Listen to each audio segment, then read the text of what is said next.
Onde tem show, tem multishow, na tela ao vivo em todo lugar. Pra você não perder nada, vem comigo, deixa levar. Chega pra cá, arrasta o sofá, que o show vai começar. Onde tem show, tem multishow, pra ouvir sem te dedicar. onde tem show, tem multishow, É onde a gente se diverte. onde tem show, tem multishow, É nós que faz e acontece. onde tem show, tem multishow. Sair da escola já com uma formação profissional no currículo? Parece bom demais pra ser verdade, né? Pois é. No ensino técnico do Senac, isso é possível. É ensino médio junto com formação técnica, que acontece durante os 3 anos. Lá, eles usam metodologia para projetos, desenvolvendo competências como resolução de problemas, pensamento crítico e colaboração, além de valores éticos e sustentáveis. Quer saber? Senac. Acesse sp.senac.br/ensino médio e saiba mais. E aí, galera, no podcast de hoje vamos falar de... Ninguém precisa passar por isso hoje em dia. Tá com gases? Luftal. Ele age rapidinho, em 10 minutos, aliviando a dor e estufamento dos gases e evitando o pum. Porque desfaz os gases ainda na barriga. Chega de passar dor e constrangimento por conta disso. Bora gravar de novo que agora eu tô pronto. Luftal Simeticona, indicado para pacientes com excesso de gases no aparelho digestivo. Se persistirem os sintomas, o médico deverá ser consultado. Dezembro de 2024.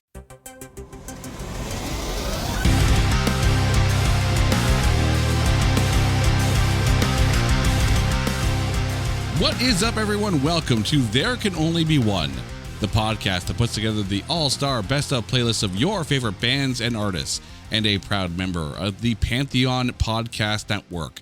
Hello to all of our listeners in Helsinki, Finland, and around the world. Son, we're going to make you a star, like Tom Petty, Gene Simmons, and the Cars. That line comes from the song Blackout by the Nixons. And when we did our Nixons episode on this show, I joked, kind of half joked, that we had to then do the Blackout trifecta. We've covered Tom Petty. That was like episode number 2 on this show. We've covered Kiss. We haven't covered the Cars yet. And I said on that episode of the Nixons that the only person that could do the Cars on this show is Brian Colburn from My Weekly Mixtape. So we kind of threw the gauntlet down there, but now here to complete the Blackout trifecta is Brian Colburn from My Weekly Mixtape. Brian, welcome back to the show. How are you doing? I am doing... Oh, man, I am worried about this one. Like, I signed up and then I sat down and said, oh, my God, we're starting with my favorite album of all time. And I've got questions. I've got concerns. I mean, I talked about how hard it was just with August and everything after being one of my favorite albums, but The Cars self-titled is my favorite album. So this episode might end up being like 6 or 7 hours long, and I apologize in advance. I just want to warn you in advance that at no point can you ask to speak to the manager. There's no getting out of this one. There is no getting out of this one. I'm locked and loaded. Oh my God. I have all of my song choices ready to go, except for one album. And it's going to hurt you, isn't it? It's like choosing between your children when you love all of them equally. I mean, that's what we all tell our kids. We love you all equally. And then you pull that side eye look over to the Cars self-titled album. It's like, but I love you more. But don't worry. Lots of love to go around. Because we are about to go through 7 albums from the Cars discography. As always, we're not going to be covering any of the greatest hits. And we're also not going to be covering the new Cars, which was the one album offshoot that also included Todd Rundgren, but did not include Rick Ocasek. And we're gonna hurt Brian early here because we're gonna start with that Cars self-titled album released June 6, 1978. The band is Rick Ocasek, Elliot Easton, Benjamin Orr, David Robinson, and Greg Hawkes. The album hit number 18 on the Billboard 200 and number 5 in New Zealand. It is 6 times platinum in the States, of which I'm sure 5 of those is because Brian has multiple copies. Multiple copies. You're not wrong. It's double platinum in Australia and Canada and platinum in New Zealand. There were 3 singles off of this one. Just What I Needed charted the highest, hitting number 27 on the Billboard Hot 100. And My Best Friend's Girl also hit number 3 in the UK. And at the 21st Grammys, they were nominated for Best New Artist. And I don't mean to slag the Grammys here. I don't. But the Cars lost to a group called A Taste of Honey. I have never, until researching for this episode, had ever heard of a group called A Taste of Honey. So, Brian, I usually defer to you for musical genius. So, A Taste of Honey, have you heard of them? I have actually seen their records in a record store, but they were in the 50 Cent room in the back of this record store that we used to frequent all the time. Double Decker Records. It was in Allentown, Pennsylvania. It sadly is no longer here. They closed down last year, but we would go digging through those 50 Cent albums because you would find, and when I say thousands upon thousands of albums, just stacks and stacks, and every now and then you would find gold in the needle in the haystack, so to speak. And I can't tell you how many times I saw A Taste of Honey in that room, and it was always there. So I'm guessing that was about the value people put on it, because I never found a Cars album in there. I mean, I can imagine people being leery because, they probably take a look at the case and go, that sounds like a porno. Maybe I'm not going to get that. But here's the thing. Not only did A Taste of Honey beat out the Cars for Best New Artist, they also beat out Elvis Costello and Toto. Oh, that's hindsight 2020 going in the wrong direction there, right? Right? I mean, that's like most sports podcasts that are saying they're like debating the rookie of the year and going back and saying, oh, but they could, or draft classes where like, oh, but you could have taken this guy. A Taste of Honey beat the Cars, Elvis Costello, and Toto. And for 50 cents, you can probably find out why. But Brian, it's the Cars' self-titled debut album. And we had to start off with it because we work chronologically on this show. Mm-hmm, and I can already tell, the listeners, I know it's an audio podcast, but close your eyes. You can actually visualize the pain that Brian is going through at this point. I am literally just sitting here rubbing my chin and staring at the list of songs and trying to come up with how, why. All right, let me give you a little bit of breather here. I'm going to go first. I will give you that thank you. moment of maybe time. This will help give me some clarity here. Exactly. So first things first, though, before I drop my pick, I need to point out, because this was the first time I've ever actually listened to the full album of their self-titled debut. I know. I had the greatest hits. I was that guy who had the greatest hits. I'm sorry. Oh my God. This album is a friggin' masterpiece. It literally ushered in a new genre of music. You would not have gotten the new wave movement without this album. It might not be the album that triggered it, but it was certainly one of the albums that contributed to new wave as a genre. Oh, absolutely. But as I'm listening to this, I also realized that it probably also contributed to the glam scene, because as I'm listening to Bye Bye Love, the only thing I'm thinking of is this is Down Boys from Warrant. This is literally Down Boys from Warrant, right up to the little almost sweet picking style at the end of a verse part. And then of course, the Cars later had a song called Down Boys. So I'm only going to assume that the Warrant Boys were actually fans of the Cars. It's the only way it makes sense. And you know what? I will tell you this. Jani Lane is one of those songwriters that I think was very much underappreciated and underrated because everybody knows him as the cherry pie guy. But you listen to a song like Uncle Tom's Cabin. Like Warrant is so much more than cherry pie. There's a lot of talent that we lost when we lost Jani Lane. And if he was a fan of the Cars, I'd actually listen to the albums a little differently now that you mention that, because now that I think about it, in at least some of the ballad era of Warrant's songs, I can actually hear some touches of it in some of the songs that I have maybe in my list tonight. Oh, and there are a few times where I'm just like, yeah, I could hear that influence, and I can hear that influence. But yeah, for this one, and by the way, I have to point out, you mentioned Uncle Tom's Cabin, which probably would be one of my favorite Warren songs of all time. But Same Doggy here. Dog is an absolute underrated gem of an album. Oh yeah, even the single from it, Machine Gun, that riff is just a monster. I mean, Machine Gun's not my favorite track on that one. I might lean to April 2031 because that's just very atmospheric and almost cinematic. But we're diatribing here. We're talking Warren here. We'll have to do that on the Warren episode, man. Come on. We'll be sitting there going, did the Cars rip off Warrant Man when they wrote Bye Bye Love? All right. On my short list are Good Times Roll, My Best Friend's Girl, and their cover of Warrant's Down Boys, Bye Bye Love. But it's really hard to take out a song that is part of the pop culture zeitgeist of the moment and kind of disassociate. I mean, anytime I hear the Cars, the minute I instantly think just what I needed. It's one of those songs where someone mentions the band, the riff comes into your head. And I recognize that like the first 3 songs on this album are definitely going to be one of those songs for people. Whenever the Cars name is mentioned, I mean, right off the bat, right? 3 songs, bang, bang, bang, all of them bangers all the way through. And all of them 3 minutes and 44 seconds in length.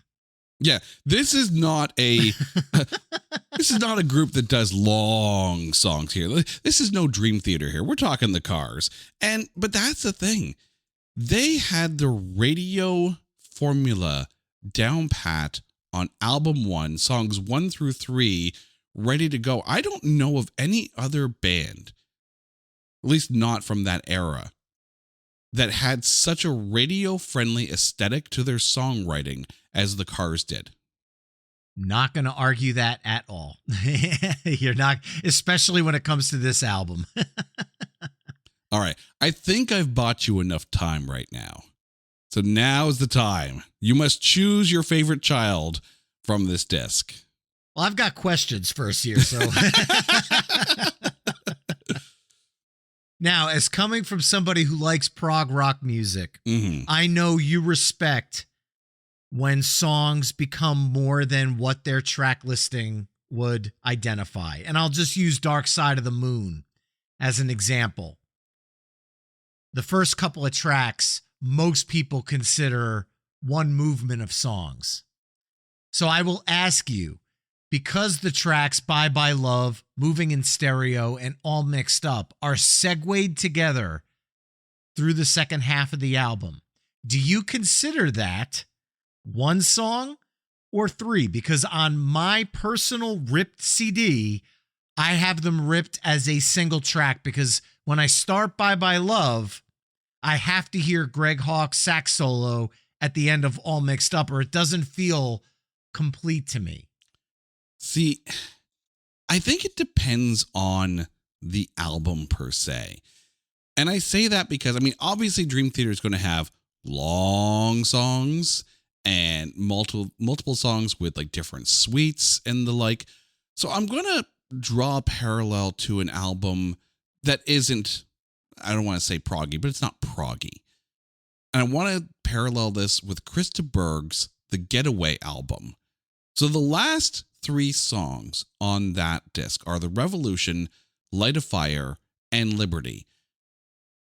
Combined, they are under 10 minutes. And they are written as if they were part of a suite. They were written as if it was one song. And when the time comes to do a Krista Berg, There Can Only Be One, it's going to be hard not to pick those 3 as one song, as the Revolution suite.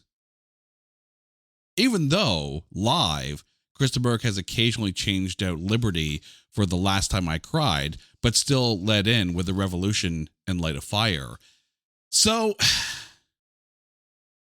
but even on the disc, they're listed as 3 individual songs. They're not even listed as the Revolution suite. So that's a tough one. See, I'm buying myself a load of time tonight. Honestly, I love the fact that you went with Just What I Needed. So many bands have covered it. I mean, if you go into a bar right now, there is a cover band playing that song. And it doesn't matter if it's when we're recording or when whoever is listening to this episode is listening. There is a bar band playing Just What I Needed right now. I promise you. It's 5 o'clock somewhere. There's a band playing Just What I Needed in a bar, wherever you are, no matter what time you're listening to this episode. But as much as I love those first 3 songs, Side 2 to me is one of the greatest album sides ever in music. The thunderous You're All I've Got Tonight that the Smashing Pumpkins covered in the 90s on as a B-side to the Bullet with Butterfly Wings single. As much as I love the Smashing Pumpkins, they could not make a version that was heavier than the Cars. David Robinson's drums on the original You're All I've Got Tonight are so thunderous that the Smashing Pumpkins weren't able to make it any heavier. And then you've got that suite of Bye Bye Love, Moving in Stereo, and All Mixed Up. I think I bought enough time. And I am going to go with the song that you say Warrant has copied. So, yes, I'm going with an album cut here, but Bye Bye Love is a perfect piece of power pop. It's sung by Benjamin Orr, and his voice is perfect for the song, although I bet you there's a lot of people out there that will get confused between Rick Ocasek's voice and Benjamin Orr's voice because they're so similar in tonality that I feel like people don't even realize that there's more than one singer for the Cars. And I wanted to start with Benjamin Orr just because obviously Rick does become a stronger presence in the songs as we move forward, especially on the last album when unfortunately Ben is not with us for. So I'm going to go with Bye Bye Love, but for alternate songs, I'm going to run with Good Times Roll, My Best Friend's Girl, Just What I Needed, I'm in Touch with Your World, Don't You Stop, You're All I've Got Tonight, Moving in Stereo, and All Mixed Up. I think those are my alternates. Covers the rest of the album, I think, yes. It's going to be interesting, too, because you mentioned the difference, or at least lack of difference, between Rick Ocasek and Benjamin Orr as far as vocally goes. We had this discussion when we were doing our Kiss episode with Lyle Robichaud from AM 640, and he was talking about, or we both were talking about, Paul songs versus Gene songs. For you, do you find yourself leaning more towards Rick's vocals or Ben's vocals? That's an interesting question because Rick, over the course of all the albums, does have the majority of the vocals. So I'm going to put a pin in the question because I'm going to be answering it throughout the night. But I will say for the first album, it's probably the closest they have to a 50-50 split, as there's only 9 tracks on the album. Rick has 5 lead vocal spots and Ben has 4. So it does lean Team Rick for this album, but I feel like it's the most balanced of all of the Cars albums. And I also want to, while we're talking about this album, because again, I could do 3 hours. I've done full episodes on this album. I want to give a shout out to Roy Thomas Baker's production on this album, because he produced all of Queen's catalog up through jazz, and you could hear some of those elements coming out in some of the harmonies that are laid between when all the band is harmonizing in these songs. The production, like I talked about, David's thunderous drums on You're All I've Got Tonight, like he was in the groove at this point. He was locked in on who he was as a producer. And I feel like as much as those Queen albums are considered classics, this might be one of the most classic albums Roy Thomas Baker ever produced. And I know it's tainted by my love for the album, but I would put the Cars self-titled up there up against any of Queen's albums through jazz.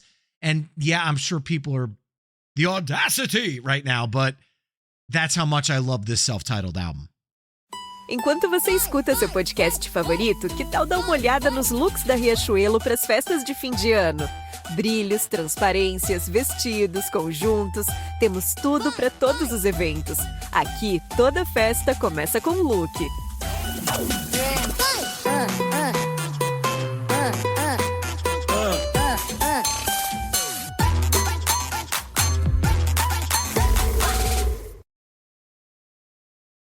Ideal mesmo para o mundo atual seria fazer o ensino médio junto com o curso técnico, certo?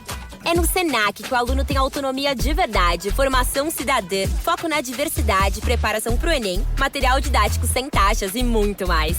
Na real, tem tudo que você precisa para se sentir preparado para a vida. Seja para entrar no mundo do trabalho ou te ajudar a decidir o que fazer na faculdade. Quer saber? Senac. Vem comigo! Acesse sp.senac.br/ensino-médio-técnico. We now move on to Candy-O. Released June 2nd, 1979, hit number 3 on the Billboard 200 and hit top 10 in Australia, Canada, and New Zealand. It is 4 times platinum in the US. There were 3 singles from this one. Let's Go charted the highest, hitting number 14 on the Billboard 100. And at the 22nd Grammys, it was nominated for Best Rock Vocal Performance by a Duo or Group, lost to Heartache Tonight by the Eagles, not to A Taste of Honey. So off of Candy-O, I'm assuming this one's a bit of an easier pick for you. Every album's going to be a little easier than the first one, but I will say that my second favorite Cars album is a toss-up, and it depends on the day. It's either Candy-O or Heartbeat City. Both of those albums, to me, they're 2 totally, completely different eras of the band and 2 totally, completely different vibes. So it all depends on what mood I'm in as to which one I'm going to gravitate towards. And like I talked about, this album has 6 lead vocal spots for Rick, and Ben has 4. However, there's 11 songs on the album, and one of them is a co-lead vocalist spot. So I will first say that my alternate picks are Let's Go, the trio of songs, because they did it on the first album and they do it on this one as well. Double Life, Shooby-Doo, and Candy-O are all interlaced into each other. And Dangerous Type, the album closer that Letters to Cleo covered for the Craft soundtrack, those were all my alternates. But the song that I chose includes both Rick and Ben on vocals, and it's the power pop perfection of Since I Held You. Again, not a single. It's a deeper cut, but when a band is something I love as much as the Cars, sometimes I veer away from the singles because I know that people are already familiar with them. But Since I Held You is such a perfect song. Elliot's guitar solos in it are something to be marveled at. He has tasteful licks throughout the entire song. And the thing that I love most about this track is the fact that even though their voices are so similar, when they sing together and harmonize and layer each other and go back and forth on the track, you start to actually realize that there's 2 singers in this band. And these instances across the Cars' discography are few and far between.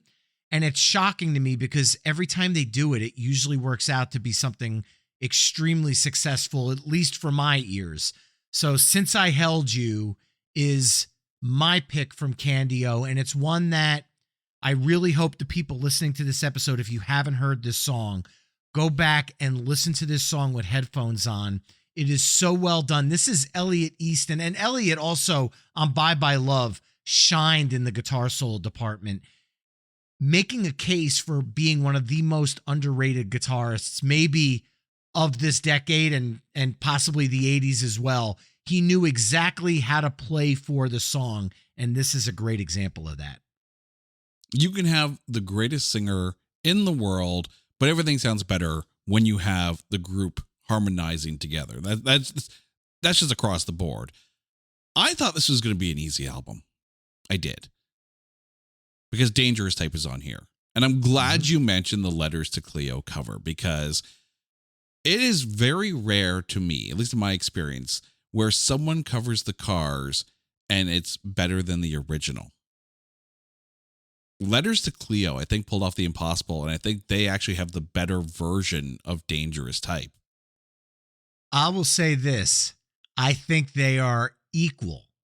That's fair. I don't think I can edge one over the other because I love the gender flip version. And Kay Hanley was a guest on My Weekly Mixtape on an episode that was dedicated to all things Letters to Cleo, and we dive into this song. And the stuff that she tells, the stories that she tells about how this song came together and who plays with them on the track, it makes it even harder. So I have to tease a little bit here and just say, go listen. If you like Letters to Cleo or The Cars, go listen to that episode. But to me, they're equal footing because I always love a gender flipped cover that doesn't flip the tone of the song. So you have Joss Stone that did Fell in Love with a Boy as a gender flipped version of the White Stripes Fell in Love with a Girl. Sometimes I love when the gender flip keeps the gender of the song going in the same direction because it just adds this extra layer to, I'd say almost respect of the original, to not change it, but to flip it from a male to a female voice, but keep the lyrics as the artist originally intended. Right now, I'm just flipping through my Tori Amos catalog in my head and thinking of every song that she's covered, especially off the Strange Little Girls CD. That's only Tori Amos could cover Slayer like that. And yeah, maybe I'm biased because I am a Letters to Cleo fan, and I'm dreading that episode because I know that one's going to be tough. But Dangerous Type actually isn't my pick off of this album. It's on my short list for sure, as is Let's Go and Candio, because I was really grooving on Candio. We had the same ones. But I'm also going with a bit of a deeper cut on this for my pick, and it's got a lot on my head. This track that's right before Dangerous Type. I will admit that this CD had a bit more of a pulled back feel, tempo-wise, at least in comparison to the self-titled album. And I always go through these albums chronologically when I'm listening to them because I like to hear the progression. But then Got a Lot in My Head comes on, and I'm just like, whoa. This is actually a bit of a banger. This has actually got some good meat to it. And I'm surprised that this actually wasn't a single because it has, to me at least, what would have fit well on the radio back then. Yeah, I don't know what their mindset was. They released 3 fantastic songs from the album, Let's Go, It's All I Can Do, and Double Life, which I think are great.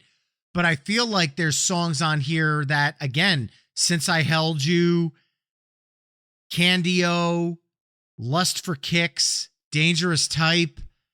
These are obviously, I mean, you know, the Dangerous Type, the Letters to Cleo connection.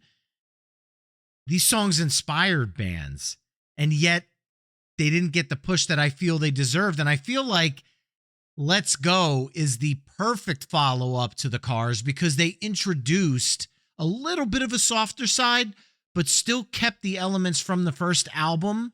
So I can actually listen to the self-titled Into Candio all the way through, and it almost feels like a perfect experience, like a Godfather 1, Godfather 2 moment where I wouldn't say it's as good as the first, and I'm sure there's some movie fans out there going Godfather 2 is better than Godfather 1. So maybe I picked the wrong example there, and I should just stay in my friggin' music lane. But what I'm saying is, for me, Candio's not better than the self-titled album, but it makes a good argument as to why someone might think it is. I think that's like the argument of trying to say if Empire Strikes Back is better than A New Hope, because you don't get Empire Strikes Back if A New Hope isn't that good. But then you get to the third one, and, you know, with the third one for Godfather, you get Sofia Coppola with the worst death scene in cinematic history. Maybe not, but still. And then with Return of the Jedi, you have Unblinking Murder Bears. So it's okay. It's okay. That's a name for a band right there. Hello, we are the Unblinking Murder Bears. 1, 2, 3, 4. Has to be a punk band at that point. Oh, God, yeah. Moving on to Panorama. Released August 15th, 1980, the album hit number 5 on the Billboard 200 and is platinum in the States. There were 3 singles off of this one. Touch and Go was the only one that charted, hitting number 37 in the US and number 2 in France. And I'm not going to lie, as I'm going through all of my notes here, I'm surprised that there aren't more album sales for these discs. And I wonder if it's one of those things where the Cars kind of suffers from all the songs people want are on the greatest hits. Oh, but they're not. They're really not. I mean, maybe if you pick up the Just What I Needed Rhino double CD greatest hits that came out in the 90s, that might make a better argument. But even then, there's some glaring omissions. And I know on the big Cars greatest hits from the 80s, my song pick, while it was a single from this album, was not on that greatest hits, and I think that's a glaring omission. So a little tease there for that one. All right, so off of Panorama, what did you go with? I went with Don't Tell Me No. Easily my favorite song on this album. This is where the Cars discography gets a little bit easier for me. As much as I love the albums in their entirety, I have certain go-to songs. The Cars were one of the bands that I made the most mixtapes of growing up as a kid, because my parents had all of their albums on vinyl. So everything from the self-titled to Heartbeat City, I was pulling songs from and making mixtapes. And obviously, with the self-titled being my favorite as a kid, a lot of the cassette tape went to the self-titled album. So the other albums I'd pull less and less from, so the songs really had to bowl me over. And Don't Tell Me No is different for Ben's voice because it's a heavy song. It might be one of the heaviest Car songs, and Panorama as a whole is, I think, their heaviest album. It's definitely their punkiest album. There's a punk spirit to it in songs like Give Me Some Slack. Even Touch and Go has that punk element. Rick has 6 lead vocal spots on this album. Ben only has 3. And then You Wear Those Eyes is a combined spot again. I had a hard time not pulling that one, but I just did a combined spot from Candio. And I just couldn't skip Don't Tell Me No. But Panorama and Give Me Some Slack were my alternate picks from this album. Both Rick songs there. I mean, there are times on some of these albums where you're listening to it and you do hear some of that punk spirit. And then you realize that Ric Ocasek eventually produced The Gray Race from Bad Religion, which is one of the best, personal opinion, Bad Religion albums of all time. So it makes total sense. I had Don't Tell Me No as my short list, but I'm actually going to side 2 for my pick, and I'm going to Running to You. This has a very, very cool, bit of a darker vibe, very bass driven, but I find this is the one song that is not as, and I don't mean this in a negative connotation, but overburdened with heavy keyboards. The keyboards to me can be a little intrusive at times, just depending on the at least the, I guess I want to say the tone, but the programming into the keyboard. You mentioned that somewhere around the world there's someone covering Just What I Needed. You get to that little keyboard fill, and all of a sudden I'm like, I could play that on kazoo. But I think here on this disc, Running to You kind of stands out from that, and it fits more into the ambient vibe that the keyboards are adding to it. Well, one thing's for sure, for at least the last 2 albums, you're a fan of the penultimate side B track, apparently, from the Cars. So they must have found your wheelhouse by perfect sequencing 2 albums in a row there. I love the pick. And I think I understand, knowing where you come from musically, why you chose this one. Because it is I don't want to say most stripped down song on the album, but it's certainly the least keyboard heavy on the album, with Don't Tell Me No also making a pretty good case for being less keyboard heavy. But then when you compare it to songs like Panorama, where it's driven by the synth, I feel like you were looking for something outside of that. And I wonder if a lot of people that were Cars fans were doing the same, because the next 2 albums between Panorama and Shake It Up, it's kind of this weird period in the band where I would almost say it's a valley compared to the peaks of the self-titled and Candio. and then the peak of Heartbeat City, I feel like no matter how you swing it, even though they're both incredible albums, at least from a fan perspective, there's a dip in the Panorama Shake It Up eras. Yeah. I mean, obviously you're talking about some of the biggest albums of the new wave era. So, not everything can be the self-titled debut. Of course. Right.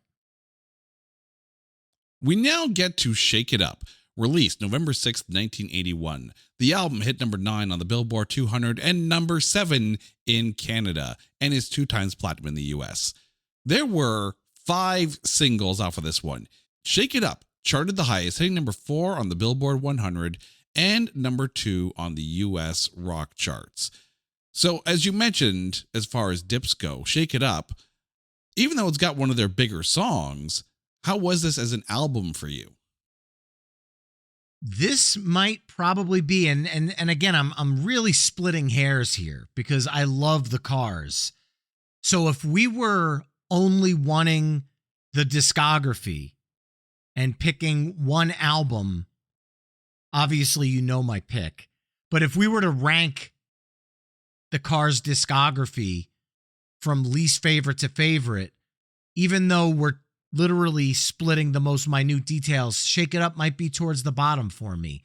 And it's not for a lack of good songs. It's not for a lack of powerful songs. It's just not as strong as the self-titled Candio and Heartbeat City to me. But at the end of the day, it's still a friggin' amazing album. When you have such a high bar set early, and this is kind of like AC/DC. They would have dips in their discography, and then you'd have like Back in Black, and then you have a couple of dips, and and then you'd have the Razor's Edge, and then you'd have a couple of dips. So I mean, it's obvious and understandable when certain albums don't meet the expectations of previous smash hit albums. But you're right, it doesn't mean it's a bad album, period. And for any fan of the band, there's an album for everyone. Every album is going to be someone's favorite. And right now, someone's sitting there going, Shake It Up is my jam. Do not diss my jam. And we're not. And they're not wrong. No, absolutely. So off of this one, and this one surprises me too, as far as this disc goes. This is the first album where one of the singles released was actually on side 2 of the cassette. Everything else prior to this, every single had been a side A. It's kind of like they front load their albums, which is funny because I picked the second last song on the last 2 discs. So off of this one, what did you go with? Well, I have to check off a couple of boxes because the way my mind works musically. And we've had a couple of Ben songs and we've had a split song, but we haven't had a solo Rick song yet, at least from my picks. And on this album, Rick had 6 lead vocal spots to Ben's 3. So I think this is a good album for me to finally get a Rick song in. And I also haven't checked off my box of album openers. Aha. And on this one, they start with what can only be defined as kind of a power ballad. To start an album, when you have this massive hit like Shake It Up, the lead single, I'm actually shocked the album is named that they put Shake It Up in the number 2 slot. But the opening of Since You're Gone with the percussion and the just everything about the song, the beautiful slow chords that Elliot's playing on the guitar. He's not chugging away like a lot of the punkier stuff. He's just letting the notes kind of ring out, and it's a very vulnerable song. And the Cars were always a little bit tongue-in-cheek, especially on the earlier albums. Brush Your Rock and Roll Hair. It's kind of a, when you think of Good Times Roll, this was a different side of them. And it goes even deeper when you get into songs like Drive on Heartbeat City. But Since You're Gone to me is one of my all-time favorite Cars songs. And it checks off both getting a Rick song in there and an album opener. Yeah, it's a good track. It's absolutely a good track. Although it wasn't on my short list. For that, it was I'm Not the One. Again, the second last song on the album, Think It Over, also made my short list. But this time I'm going with the big single, that's Shake It Up. And again, it's one of those ones where you hear it and it brings back memories because, this album comes out in 1981. I remember this is around that time where, and I think I've mentioned it on your show before, had that little stereo system in the corner with the chair right beside it and the really good headphones plugged in. And I would just sit there and listen to the radio or listen to vinyl or listen to cassettes and just kind of sit there for hours. Eyes closed, headphones on. Now I know why I'm going deaf, but still. But it's one of those things where if the radio was on around that time, you had this song playing a lot. So it's kind of almost like it's ingrained. It's a touch point at this point. And it's at that time when I was really starting to discover music as well. This was actually my alternate pick. If I didn't love Since You're Gone as much as I did, I could have easily went with Shake It Up as well because Rick sings lead on that one as well. So I would be checking off that box. And this album also it holds a special place for me because I won this album in Wildwood on the boardwalk on vacation the summer it came out in 1981. I'm 4 years old. And you know that game at the boardwalks where you take a boardwalk or at a carnival, you take a bouncy ball and you throw it into a wrestling ring and there's different color holes for the ball to land into. Yep. You used to put a quarter down on a square and then someone would throw the ball in. I put a quarter on a square, threw the ball in and landed it on my own square. And I got the Shake It Up album. And to me, the first time I dropped the needle on it, it was Since You're Gone. So that memory also ties in heavily to Since You're Gone, but Shake It Up as the song that follows it up. I mean, what a 1-2 punch.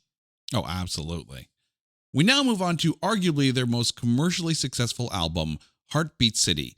The album was released March 13th, 1984, and is the only Cars album produced by Robert John Mutt Lange.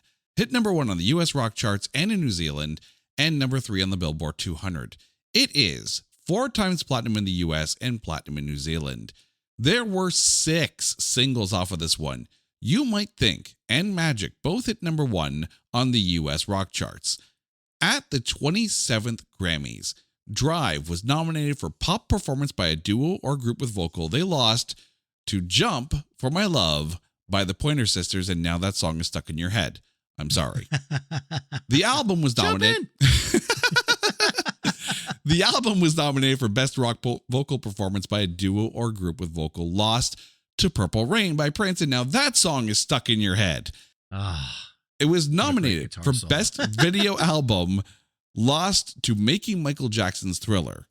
Nominated for Best Engineered Recording Non-Classical. Lost to 17 from Chicago. And Robert John Mutt Lange was nominated for Producer of the Year, but he lost. The award was a tie between David Foster and James Anthony Carmichael with Lionel Richie. So, always the bridesmaid, never the bride with the Cars. Not a Grammy win to their name, but they definitely cemented their status at the 27th Grammys. Couldn't agree more. Like I said, depending on the day, Candy-O or Heartbeat City is my number 2 Cars album. And there is just so much to dive into on this one. All right. So off of this disc, what did you go with? Well, this is where the scale starts to tip because Heartbeat City only has one solo vocal spot from Benjamin Orr, and that's Drive. And only one combined spot on this album, which is It's Not the Night. Now, in terms of alternates, I have a lot. It's Hello Again, Looking for Love, Magic, Drive, You Might Think, and the title track, Heartbeat City. However, I just mentioned it, the combined vocals. It's Not the Night, not a single. Surprisingly, Why Can't I Have You and Heartbeat City were the last 2 singles released from the album. How this one got overlooked is beyond me. It's one of the heaviest songs on the album. And alongside of Don't Tell Me No, probably one of the heavier songs in their discography. But with both of their voices again, It brings the track to the next level, and I'm shocked they don't do this more often because it just works. And this song is a little bit of an outlier on the Heartbeat City album, and I think that's why I love it so much. It doesn't sound as slick and as 80s as the rest of the album does. There's a bit of a time capsule nature to this album. You're in 1984 when you put this on, and I love the album, so I'm not saying that as a negative thing, but it's not the night. You could play in the 90s, you could play in the 2000s, you could play in the 70s, and it's a little bit more timeless than the other songs on the album, at least in my humble opinion. This album was a no-brainer for me. I didn't even have to think about this one, because every now and then a song comes out and it stops you dead in your tracks. Like, you hear it and you literally stop what you're doing. You don't just listen to the radio. You stare at the speakers because you're in awe of what you're hearing. Drive is that song for me. Also, another one of those songs that should never be covered by anybody, because this is the perfect version. And I say that knowing that I'm a 6 a.m. fan. I was just going to say that. Cavo has a version. 6 a.m. has a version. Tim McGraw has a version. But I mean, I'm not saying people shouldn't cover it. I'm just saying you're going to have to put out something really fantastic to be better than this version. Oh, none of them are better. No, absolutely. And not. I love all the versions, for the record, because they're tipping their hats at the Cars, but none of them are better. But here's the thing. You want a good vocal performance? It's here. You want something to put on that slow mixtape that you're going to give the girl that you really like and hope that she likes you as well. This is the song. I used to DJ dances like in high school, and I guarantee you this song got played very, very often because it was the perfect song for that. And I absolutely love this song. And you can picture it in movies, you can picture it in TV shows, and you can picture it in your ears from the speakers, from the stereo system, over and over again. I'm going to ask you, though, because you mentioned a couple of those covers. I'm going to let you put this out there into the universe. Let's see if we can manifest something. If you had your dream pick of someone covering Drive, who would it be? Lizzie Hale from Hailstorm. Ooh, that's a good one. There's something about, because she's going to bring a little bit more gravel, but she also has a very soft side to her voice when she wants to. And I think she would strike a very interesting, unique balance. And I'd also actually have a version I'd love to hear her sing over. Have you ever heard the symphonic version of Drive that they put out over the last decade? No, and you need to send me that link. Oh, they took the original vocal performance from Ben and some of the musical elements from the original, and then have a symphony behind it. And it makes me want to cry. It's just so beautiful because the original is very synth driven, but when you replace the synths with a string section, oh my God, like, dude, I'm just telling you about it. And hair on the arms. It's just, oh. I can imagine that being as, again, show-stopping, for lack of a better term, as the unplugged version of a-ha's Take On Me. Because I remember you sent me that link, and it was like, I couldn't move. That's how good that song was. I couldn't move from the chair. You mentioned Lizzie Hale. I could picture Fiona Apple doing this back in the day. Okay, that would work too. Probably would have gotten about the same vibe as well, kind of like that middle ground between Amy Lee and Lizzie Hale. Yeah, Lizzie Hale, the only reason I thought of her was when she covered I Will Always Love You on one of the Hailstorm EPs. I thought to myself, wow, this is a different side to her voice. She's not as gravelly, and she really knows how to hit the softer spots, but still have some authority in it. Mm-hmm. And that's a balance that's tough to strike. And Ben's vocals on this song are very silky and smooth, but there is a little bit of that longing that comes across and makes the song feel heavier. And I feel like she'd bring that to her version. Now, damn it, I want her to do it. We got to tag her in this episode.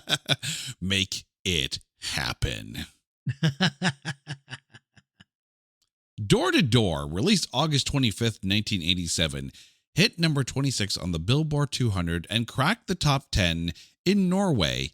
It is gold in the US. There were 3 singles off of this one. You Are the Girl charted the highest, hitting number 2 on the US hard rock charts. So this is our last album for a stretch of time, for obvious reasons, but coming off of Heartbeat City, and we kind of talked about this as well with AC/DC and having a big album, then having an album that doesn't hit as hard. So coming off of Heartbeat City, which got so much acclaim, going to Door, your thoughts on the disc? I like the album, but I also feel like this is where Rick really took over. It's split a little better than Heartbeat City because Rick takes lead on 6 of the tracks, Ben on 4, and there's 1 combined song, but Rick produced the album. Whereas Heartbeat City was produced by Mutt Lange and The Cars, and then all the other albums prior to that were Roy Thomas Baker. This is where Rick started flexing his producer muscles, and that's where he veered into the 90s, where he produced Nada Surf and Weezer's Blue Album and The Gray Race and so many other amazing albums in the 90s. But to me, this was him kind of testing those waters. So this album's a little, you could tell there was tensions in the band. You had some solo albums from Rick coming out. You had Ben's solo album. Were they really a band? Was this a bunch of solo tracks? Was there infighting? It did produce some great music, though. I just feel like this is one of those ones that might get ranked lower in the discography by a lot of people because I think the turmoil came through in some of the songs. Like if you think about a song like Double Trouble, which is on my short list, there's a heft to that song that makes you wonder where it's coming from. Absolutely. So off of this disc, what did you go with? When Rick and Ben sing together, it's magic. And no, it's not magic like the song Magic, but to me, it's magical when the 2 voices come together. And they do on this album, on the lead single, You Are the Girl. I just remember that silly space video. I thought it was so cheesy and so corny, but it was so perfect for who the Cars were, because they were quirky and they were a little silly. But this song is just I love the vocal harmonies in it. It's really sweet. I don't want to say cute because that almost comes across wrong, but it's again, that pop side of the band that really seems to resonate with me. And like I said, it's not often the 2 of them come together on a track. And so far I've picked 3 songs where they do come together. And there's a reason I did that. I love their 2 voices. Even though they're so similar, when they're together, you could see just how different they are. And even on this song, I feel like it's spotlighted. Yeah. I mean, Canadian music fans will know, you'll get when I say this. It's a little bit like the Northern Pikes. Individually, they sound somewhat similar. Together, not so much. And you definitely hear the sum of the parts is greater than the individual parts. Here, same thing. Singing together works well. I'm actually going with one that's not on second side, going with one that's not on, the second last track. I'm going with Fine Line off of this one. Yet another non-single. And again, this kind of feels, and I'll read what I wrote down for this one. This almost has a feel of something Dire Straits would have written for a dark, somber 80s film.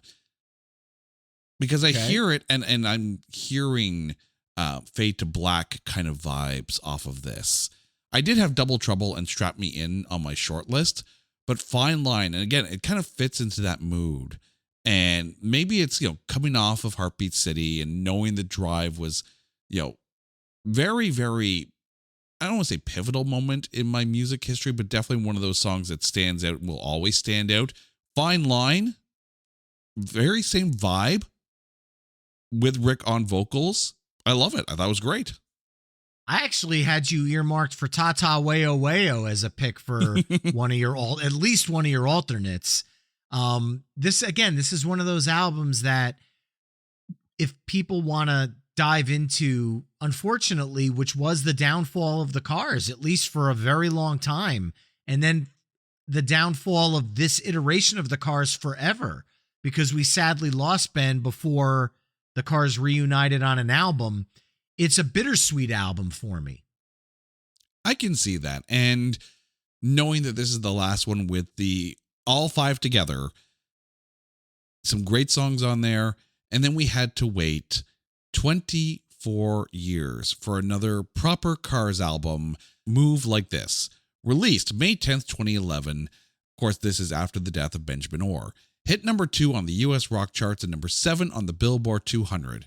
There was one single off of this one, Sad Song, hit number 33 on the US rock charts. I will say I like the fact that they didn't bring in someone else specifically to take over Ben Orr's parts, and then they just kind of divvied out the bass parts between them and the producer Jack Knife Lee. Your thoughts on this disc and, waiting 24 years for another Cars album? Well, let me tell you, the day this album came out, I had a lunch break of an hour at the place I worked at the time, and the Best Buy was 25 minutes from my office. And I looked online and they said that they only had one copy. And at the time, Best Buy had a special edition of the album that had 3 extra tracks on it. A demo of One by One, a demo of Hits Me, and a cover of Rocket USA. So I had to get the Best Buy version. So I flew over to this Best Buy as fast as I could, got the CD, but they had to go in the back and get it because at this point, CDs were already starting to not become Best Buy's bread and butter. Everybody used to go to Best Buy to buy albums each week when they came out, at least in areas that didn't have a hometown local record store. Best Buy was it was your go-to because they had much better prices than the mall and they had a better selection, and they were also getting a lot of these exclusive albums. Thankfully, I got my hands on it and made it back to work in time, so hooray. But when I put that disc in, the first notes I heard, album opener again, Blue Tip. And they could not have picked a better album opener than Blue Tip, because to me, it is the closest song on the album that harkens to the band's entire career. The rest of the album has moments that do feel like a Rick solo album to me, with the Cars playing. But Blue Tip to me sounded like a proper Cars song. And to me, even though Sad Song was the single, I feel like they missed out big time because Blue Tip, I think, could have been a hit for them. See, I didn't even have Blue Tip on my short list. I had Soon on my short list, but I'm going to go with the second track off this one, Too Late. Good tune. Great catchy chord progression. It kind of feels like a song that probably would have been the second song in a set list at a show because it's got a good mid-tempo, mid-set, head-bopping kind of vibe to it. Like I thought this was fantastic. And again, I didn't even know this album existed. So this was, another listen of discovery for me, and definitely right off the bat, Blue Tip, yes. Too Late, absolutely. Soon, gotta love this album. Jack Knife Lee did a great job working with the Cars to produce this album, and I think reined Rick in a little bit, so Rick didn't take it over too much, and it truly became a Rick solo album, because if you listen to Nexter, that is very much a Rick solo album. However, this one definitely does retain some of the Cars sound.